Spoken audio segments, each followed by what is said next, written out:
Um rei tremendo diante das tendas de um povo que acampava no deserto. Um homem célebre, cujas palavras pesavam como destino. E um jumento, um animal humilde, que por um instante enxergou mais do que o profeta. Essa é a cena. Essa é a história que vamos acompanhar. A incrível história de Balaão, o burro que falou por Deus. Imagine as colinas de Moabe sob o sol abrasador. Ao longe, as tendas de Israel formam um mar de lona branca, fogueiras acesas, fumaça subindo lenta. O chão vibra ao ritmo do rebanho e do povo em marcha. Há uma força ali, uma presença que não passa despercebida. Para os olhos do rei de Moabe, Balaque, aquilo não era apenas movimento ou acampamento. Era uma ameaça iminente. Balaque observa, calcula, treme. O medo tem rosto, o risco tem nome. Israel. Ele procura alguém que faça o invisível tornar-se verdade com palavras. E é aí que entra Balaão, homem de fama, o tipo de pessoa cujas bênçãos e maldições pareciam ter peso real, cuja reputação corria além das fronteiras. Se alguém podia inverter destinos, pensavam, era ele. Balaque envia mensageiros com oferta de honra, recompensas e promessas. Eles atravessam o deserto, trazem presentes e falas persuasivas, descrevem o medo e pedem que Balaão venha amaldiçoar Israel. Qualquer leitor atento nota o motor humano por trás desse pedido, o desejo de manipular o divino a favor de interesses humanos. Não é apenas tensão geopolítica, é a tentação antiga de comprar, de coagir, de dirigir Deus por meio de ouro e elogios. O diálogo entre poder político e reputação espiritual começa aí, e nos lembra que a luta por influência espiritual não é uma questão nova. Balaão, no entanto, não responde com pressa. Ele consulta o Senhor. Há algo essencial nessa atitude inicial. Ele coloca a questão diante de Deus. E Deus responde com clareza: não vá com eles, nada diga em nome daqueles homens. É um não inicial, firme, que preserva o limite entre a vontade humana e a ordem divina. Ver Números 22. A primeira recusa não é um ponto final para o enredo, é o primeiro teste do coração. Havia em Balaão uma reputação e um desejo. Havia também a prática de consultar o Senhor. Ele diz não por obediência naquele momento. Mas os mensageiros voltam com ofertas maiores, promessas mais atraentes e o som de honra crescente. O homem, então, pede tempo e pergunta de novo. E Deus, numa sabedoria que nos desconcerta, permite: vá, mas somente dizerás o que eu lhe mandar. Este vá, mas é um dos elementos mais profundos da história. A permissão de Deus não é um selo de aprovação incondicional. Muitas vezes, Deus permite para revelar o que há no coração. Será que ele permitia para proteger ou para expor? A resposta aparece na estrada. Antes de seguir, deixo um convite simples. Se esta história está tocando algo em você, inscreva-se no canal para mais estudos bíblicos e mensagens que ajudam a examinar o coração. A jornada de Balaão começa com o cheiro de poeira e lã, com o som ritmado do jumento sob os cascos e com a expectativa dos que viajam com ele. Eles seguem por estradas estreitas entre vinhas e rochas, e em 3 momentos distintos, algo extraordinário acontece. Um anjo do Senhor se coloca no caminho. Não aparece para Balaão primeiro, mas para o jumento. A cada parada, a primeira numa vereda ampla, a segunda entre vinhas, a terceira em um caminho apertado com muros, o jumento vê algo que Balaão não vê. O animal se afasta, pisa o pé, encosta num muro, recua. Cada reação do jumento é castigada com dureza pelo homem que monta. 3 vezes o jumento é punido. 3 vezes ele desobedece à vontade do seu dono porque enxerga um perigo que o homem não percebe. E então o improvável acontece. Deus dá voz ao pequeno. O jumento fala, não por capricho, nem por magia, por propósito. A fala do animal é o instrumento que vai quebrar a cegueira do homem e, no processo, revelar o estado do seu coração. Ouvir o jumento falar deve ter sido um choque que atravessou a carne. Imaginem a confusão, a voz do animal, a dureza do homem, o silêncio do deserto. Balaão, surpreso, responde, e no diálogo que segue há uma espécie de desabafo. O homem, por trás do rosto de profeta, se mostra ferido pelo próprio orgulho. O animal, por trás de sua fala, restaura a percepção que o homem havia perdido. E Deus, então, abre os olhos de Balaão. Ele vê o anjo posto na estrada, espada desembainhada. O confronto é rápido e direto. O anjo aponta a perversidade do caminho. Não uma perversidade que rejeita a autoridade de Deus a princípio, mas uma perversidade revelada pela divisão do coração. Balaão, ao perceber sua trajetória, o motivo que o empurrou, a ambição, a honra, o apego ao reconhecimento, confessa que pecou. Ele admite que havia seguido em parte por seu próprio interesse. Confissão que não é apenas remorso prático, mas mudança de direção. Após esse encontro, permanece a condição. Ele irá, mas falará só o que Deus permitir. Essa cena entre o profeta, o jumento e o anjo é mais que curiosidade, é lição. Deus usa o inesperado para corrigir, e o que parecia humilhação, ser contrariado por um jumento, converte-se em instrumento de revelação divina. É possível que o leitor se pergunte: mas por que permitir Deus que chegássemos tão longe para somente expor o desejo oculto de alguém? Porque há vezes em que a permissão divina tem função reveladora. Jesus, nos evangelhos, disse verdades similares sobre hipocrisia e riqueza. Aqui o mesmo princípio. Deus deixa que a situação se desenrole para que o coração se manifeste e para que sua soberania se mostre, ainda que por caminhos surpreendentes. Chegamos então ao palco das colinas de Moabe. Balaão sobe um alto lugar, prepara um altar, queima incenso e levanta o olhar. Não para contemplar a moeda ou a promessa, mas agora para ouvir a voz de Deus e proferir o que a voz divina lhe der. O que se segue é assombroso, porque desmonta planos e expectativas humanas. Em 3 oráculos sucessivos, 3 bênçãos proferidas por mão de quem foi chamado para amaldiçoar, Balaão pronuncia aquilo que Deus coloca na sua boca. Cada declaração é mais ampla e mais poderosa que a anterior. O primeiro oráculo fala de prosperidade que não se compra. O segundo amplia a visão com imagens de força e de necessidade de respeitar o poder que habita no meio do povo. O terceiro eleva a profecia a um nível que ultrapassa a política local e aponta para uma esperança que atravessa gerações. É nesta sequência que se encontra a expressão que impressiona até hoje.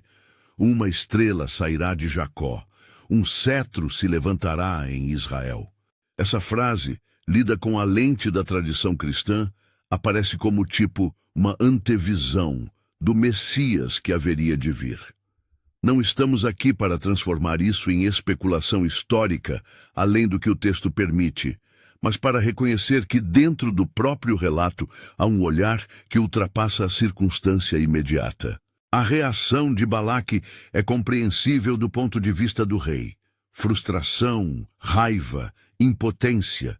Ele contratar alguém para produzir um resultado e recebeu o oposto.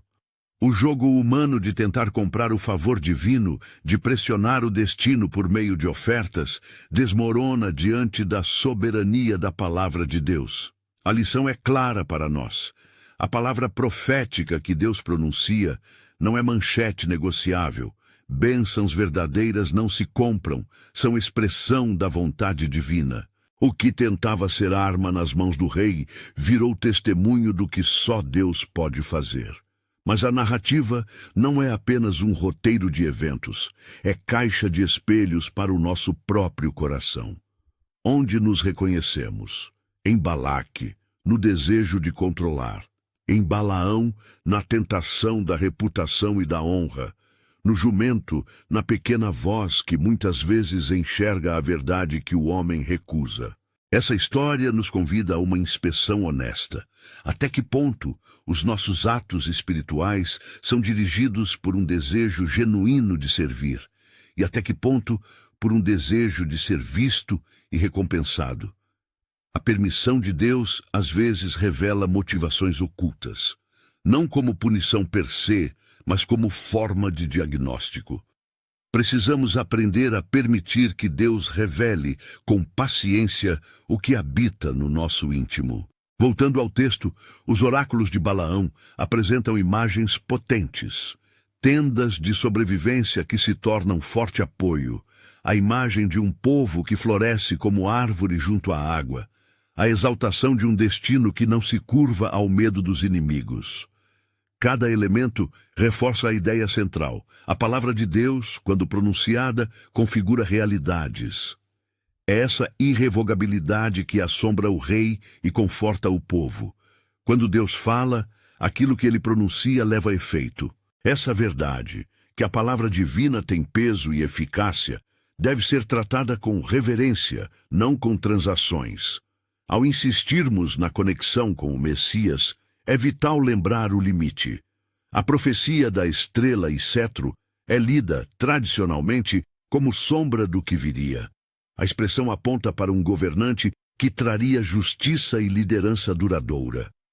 Para a comunidade cristã, essa imagem dialoga com o cristocentrismo, uma promessa que se cumpre plenamente em Cristo. Mas evitaremos transformá-la em mera garantia material, ou em base para doutrinas de prosperidade que prometem sucesso terreno como sinal automático da bênção divina. A verdadeira bênção que a narrativa destaca é relacional e escatológica. É sobre restauração, sobre liderança justa e sobre a vinda daquele que traria redenção profunda. Ao terminar os oráculos, Balaão é devolvido a Balaque sem o que o rei desejava. A sensação de impotência política contrasta com a eficácia espiritual. Deus falou, e a sua palavra fez o que ele quis. Aqui há uma advertência para o leitor contemporâneo. Não subestime a seriedade de seu desejo interior quando se aproxima de Deus. A obediência verdadeira não é apenas aceitar regras, é oferecer o coração. Quando a obediência está dividida, quando queremos ao mesmo tempo honrar a Deus e colher aplausos humanos, corremos o risco de sermos instrumentos de exposição e humilhação. Deus pode usar circunstâncias para revelar. Nós, então, fomos avisados. E quanto ao jumento? O animal que enxerga o anjo antes do profeta nos dá uma lição. O Senhor escolhe instrumentos improváveis para as suas ações. O mínimo pode ser o médium da máxima mensagem. Isso nos chama à humildade. Muitas vezes esperamos que os grandes, os renomados, os influentes sejam os canais do divino. Mas Deus não é refém de reputações. Ele fala por quem ele escolher. Às vezes é o que menos esperamos. Essa verdade conforta e ao mesmo tempo nos desafia. Humildade é postura para receber, não arrogância. A história de Balaão nos confronta com perguntas que permanecem urgentes. Você aceita ser corrigido por uma voz pequena? Você prefere a honra humana ou a aprovação divina? Quando Deus diz não, você obedece ou procura meios de contornar a ordem? E, sobretudo, quando Deus permite, você examina seu próprio coração para ver o que a permissão revela ou segue adiante fingindo que tudo está bem? A leitura de Números 22, 24 nos leva a ver como a soberania divina opera em meio à ambição humana. Em vez de condenar apenas Balaão, a Escritura nos oferece um espelho para nossas próprias motivações. O perigo não é simplesmente o ato de deslocar-se ou de aceitar oferecer palavras. O perigo é o que nos move por dentro. Somos chamados a vigiar o coração. Isso tem aplicação prática hoje, seja na liderança da igreja, seja na atuação profissional, seja mesmo em relacionamentos. A tentação de usar Deus para fins próprios é real. A história nos lembra que Deus não se vende por ouro, nem se convence por elogios. Ele governa conforme a sua justiça e sua misericórdia. Existe ainda um outro aspecto desta narrativa que quero destacar: a autoridade da palavra. Quando Deus determina bênção sobre Israel, nem Balaque, nem Balaão conseguem revertê-la. Isso não significa que palavras humanas ou ações não tenham consequência. Significam que a palavra divina é soberana e autoritativa de modo único. Para nós, isto significa duas coisas. Primeiro, que devemos tomar cuidado com as palavras que colocamos em circulação. Segundo, que devemos confiar na fidelidade de Deus quando Ele pronuncia promessa. A confiança não é mágica, é postura de quem reconhece que o Senhor age segundo o seu desígnio. Contudo, reafirmo, confiança não se confunde com garantia de prosperidade material. A figura do profeta que poderia abençoar ou amaldiçoar chama a atenção para outra questão. Reputação espiritual pode se tornar armadilha. A fama espiritual de Balaão é real e foi usada para atração pelas ofertas de Balaque. A lição é dupla. Reputação gera responsabilidade e reputação também pode ser tentadora. Proteger a integridade do ministério não é buscar aplauso, mas preservar a fidelidade ao chamado e à palavra que o Senhor confia.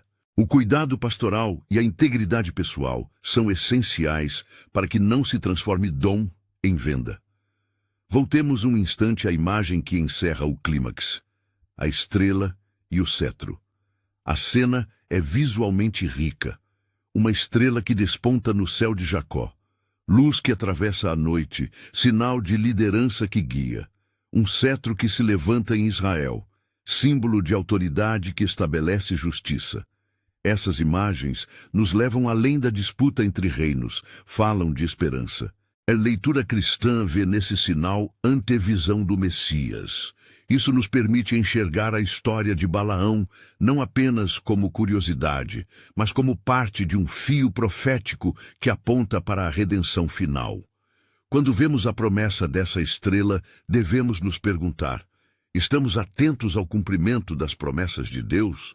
Estamos dispostos a seguir o cetro que não permite corrupção?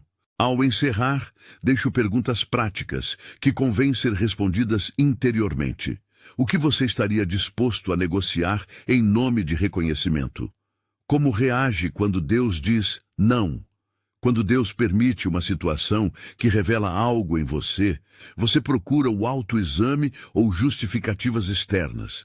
Essas perguntas não são meras teorias, são chaves para amadurecimento. Exame de consciência é obra contínua. Humildade e obediência não são troféus fáceis. Exigem vigilância e coragem para renunciar ao próprio interesse. Se eu pudesse apontar um caminho de ação depois de ouvir a história de Balaão, diria isto: permita que Deus revele, não fuja da revelação. Quando há exposição, não necessariamente há condenação final, há oportunidade de restauração. Confesse o que precisa ser confessado, ofereça o coração sem reservas e não use a religião para arrecadar honra. Seja o instrumento que Deus escolher, mesmo que isso signifique ser o humilde jumento que enxerga antes do grande. E lembre-se, Deus fala, e suas palavras realizam-se segundo a sua vontade. A nossa tarefa é ouvir, obedecer e viver sob a autoridade dessa palavra. Antes de terminar, convido você a compartilhar esta mensagem com alguém que precisa de um choque de realidade sobre o perigo do coração dividido. Talvez um amigo que busca reconhecimento, talvez alguém que pensa que fé se transa com poder humano. Compartilhar é uma forma prática de cuidar da comunidade. Se desejar aprofundar, junte-se à nossa comunidade no canal. Lá exploramos narrativas bíblicas com aplicação pastoral, sempre buscando transformar história em coração. A história de Balaão, o homem que quase perdeu a direção por amor à fama, o rei que tentou manipular o destino e o jumento que falou por Deus, permanece atual porque revela o que é humano. a mistura entre devoção e ambição, entre oração e comércio. Que essa história nos sirva de espelho e de advertência. Que possamos aprender a não vender a palavra de Deus por medalhas humanas. Que possamos aceitar ser corrigidos, mesmo por vozes inesperadas. E que, acima de tudo, possamos buscar a aprovação divina com um coração limpo e inteiro. Ao caminhar para além deste relato, leve consigo a imagem final. Uma estrela despontando sobre Jacó, um cetro erguendo-se em Israel, e a certeza de que, quando Deus pronuncia, a palavra não volta vazia. Que essa certeza molde suas palavras e suas ações. Compartilhe esta mensagem. Volte sempre. Há mais histórias bíblicas esperando para iluminar o seu coração.